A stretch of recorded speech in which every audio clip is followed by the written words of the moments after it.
Man! Diyan ka na naman, ha? Ikaw, ha? Saan ka? May pasok ka?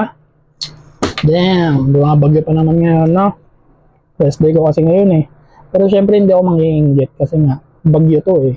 Syempre, may mga tao na nahihirapan din. Tapos, kasama ka na din kasi pumasok ka kahit bumabagyo. Salute. The best. Yung mga ganyang galawan para sa pamilya, hinahangaan yan, man. Pagpatuloy mo yan, yung ganyang grind mo, okay yan.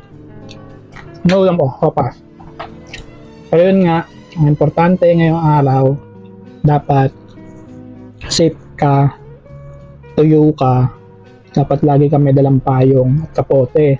Tsaka pag alam mong alanganin na yung dadaanan mo, huwag mo nang suungin yung dadaanan mo kung delikado naman. Diba?